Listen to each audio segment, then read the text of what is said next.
And welcome back to Newsmax Now. Just a few moments ago, we heard from Secretary of State John Kerry. He was delivering some remarks at a podium in Vienna talking about these Iran nuke talks. Yeah, and the talks will be extended. John Kerry, just moments ago, speaking in Vienna, said here, the work is extremely technical. They need some time. He also said that he does not want to be at the negotiating table forever, that at some point they will walk away if they do not have a deal. Now, earlier, we ran a soundbite saying that things were looking pretty optimistic, that they were 96% complete. But apparently some technical aspects still on the table. And that's a great place for us to bring in our roundtable. We want to welcome in conservative strategist Jack Burkman and political and economic analyst Raul Moss. Thank you both for joining us here today.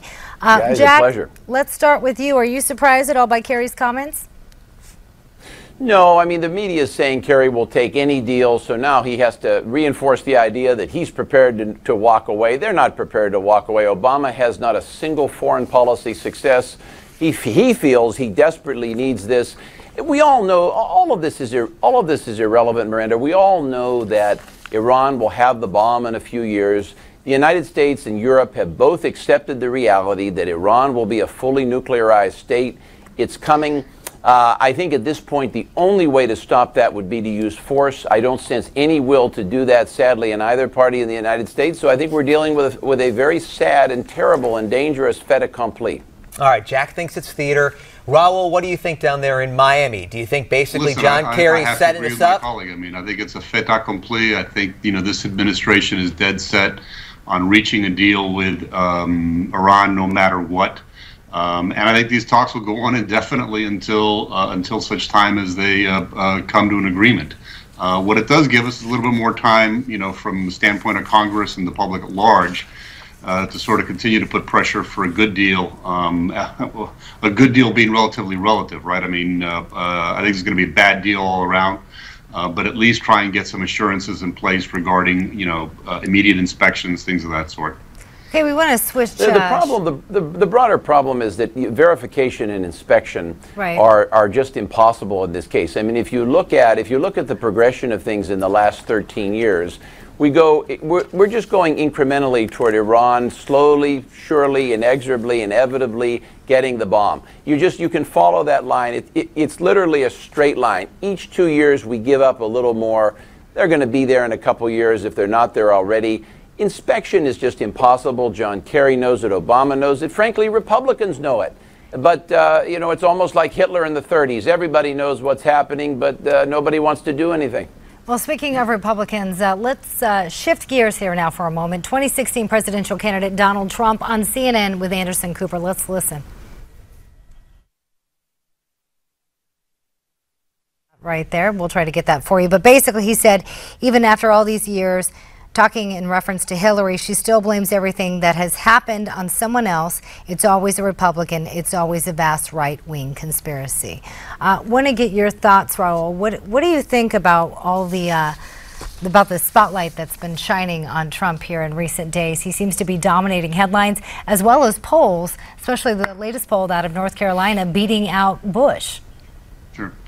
Listen, I don't endorse Mr. Trump's comments at all. I mean, I think, quite frankly, they were disrespectful to an entire country and entire peoples. It was pure demagoguery from my perspective. But you know what? We live in America, and you're entitled to say whatever the heck you want. And he's decided to, play some hardball here and throw some punches. And he's getting punches in return. I mean, if you can't stand the heat, get out of the kitchen. It's exactly what's happening. Leaving aside the substantive debate, about. Hold on, Jack. I want to let Raul finish, but before you do, Raul, I want to make clarification. That was actually Mike Huckabee making reference to Clinton, but nonetheless, Trump is still dominating the polls. Go ahead, Raul. Finish your thought. No, listen, like I said, I mean, we live in a free country where you can burn the flag, you can say, things that are hurtful to a lot of folks, but he's got every right to say what he wants to say, and private businesses have the right to respond in any which way they want, as do other individuals. So, he's decided to play hardball and make his thoughts known. I personally find them offensive, but, others may differ. Jack, you get the last few seconds. I would say, leaving aside the substantive debate, one thing Trump has succeeded brilliantly in doing that many of his rivals can't is move to the right. A lot of these guys are trying to move to the right. People like Rubio, Jeb Bush, they can't do it. They're not succeeding. Trump is succeeding. The other thing he does better than anybody, because of his TV background, he knows how to capture the spotlight. He's doing both things brilliantly well. I think others envy him because they can't. All right, Jack Burkman joining us from Washington, D.C., Raul Mas from Miami, Florida. We're going to be back with both these gentlemen in just a moment with more on the roundtable. A lot of issues out there. Believe it or not, we're going to talk about some other things besides Donald Trump. I know that might be shocking to some of our viewers. I'm shocked.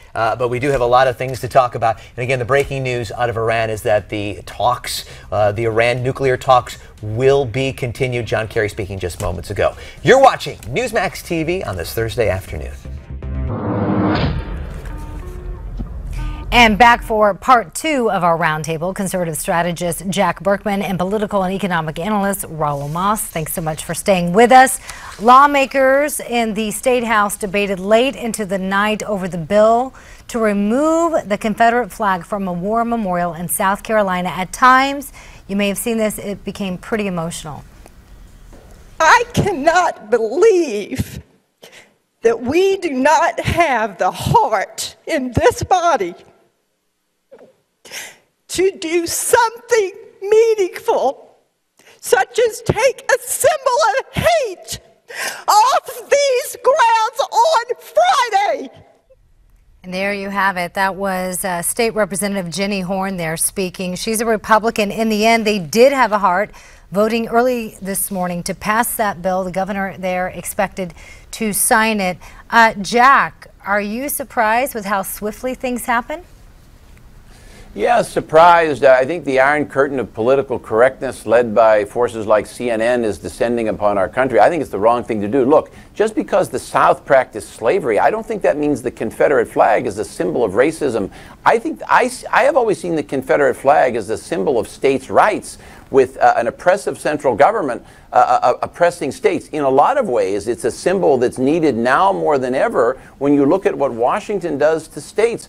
I think they made the wrong decision. I think they're caving into CNN. Just because CNN and its allies in the establishment media call something racist, that doesn't mean it's racist. Raul, I'm curious about your opinions on this one, because is it a symbol of hate? And it seemed like overwhelmingly in South Carolina, they voted to take it out. Listen, I actually, spent a lot of time in the Deep South, and some of my best friends are from Atlanta and from the Deep South and Charleston and whatnot.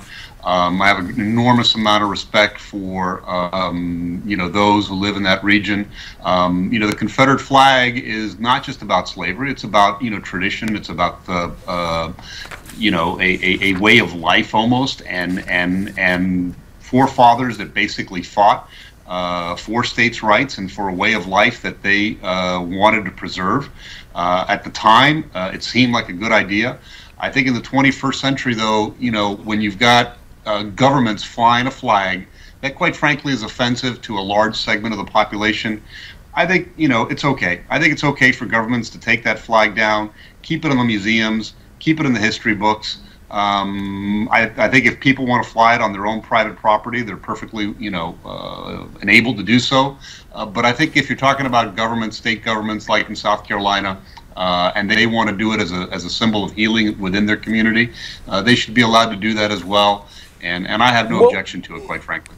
How do we keep states' rights alive? All that's fine, and like I say, the Iron Curtain of political correctness comes down yet again, and we take down the Confederate flag. How do we keep the fight for states' rights alive in this country? It would seem to me that that's more important now than ever, not to reopen the debate over the Civil War, but I think you remember, keep that alive. Hold on. Jack, finish what you're going to say and let Raul respond. Well, not to reopen the debate over the Civil War, but remember, the Civil War was not launched because of slavery. Lincoln made it about slavery in 1863 with the Emancipation Proclamation. The Civil War was launched for one reason.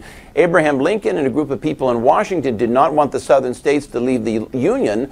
In the home of the free, the state, you're not free to leave. But and Lincoln was prepared to use force to make that happen. But the state made this decision. Let's make that perfectly perfectly clear. Raul, go ahead and respond. Sure. Listen, and I don't necessarily disagree with that. What I'm saying is, you know what, we have a lot more important states' rights issues to argue about than about the flag. And you know what, if South Carolina, and if the legislature of South Carolina and the governor of South Carolina think that removing the flag from the state capitol is the best thing to do in order to heal, you know, that community, then so be it. I mean, seriously. I mean, states' rights to me is very, very important.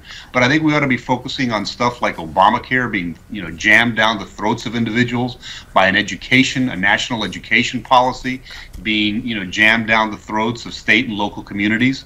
I think there's a lot of things that are being jammed down our throats from the federal level that are a heck of a lot more important than, quite frankly, the stars and bars, which, you know, if people want to honor the stars and bars in their own private way, in their own private property, so go ahead and do so. All right, but we if only the have state a few legislature seconds in South remaining. Carolina wants to do it differently, I'm okay with that. All right, sorry to interrupt, Raul, but we only have a few seconds remaining. We do have one more topic that we want to get to very quickly. Well, the Obama administration announced some new rules on Wednesday to try to stop discrimination when it comes to housing practices. I wonder, Jack, is this the way to go to try to eliminate discrimination when it comes to housing? 20 seconds. Oh, I just don't believe in that kind of federal involvement. You already have a huge amount of federal regulation governing things like redlining bank policies. I mean, we have literally thousands of pages in the Code of Federal Regulations on this. I just don't think we need federal regulation more of any kind, certainly not for that. Raul, your thoughts real quickly about 15 seconds. I agree. It's social engineering gone amok, and I think there's no need for it, quite frankly. All right. We probably could agree that there is some discrimination out there, certainly when people are buying and renting. The best effective tool to try to combat that discrimination, obviously up for debate. But Jack Burkman, thank you very much. Raul Moss from Miami. Appreciate your insights on this Thursday afternoon. We've still got a lot more to talk about right here on Newsmax TV. We always appreciate your insight. Please send us your emails and your Facebook posts. And we're coming right back on this Thursday afternoon. You're watching Newsmax Now.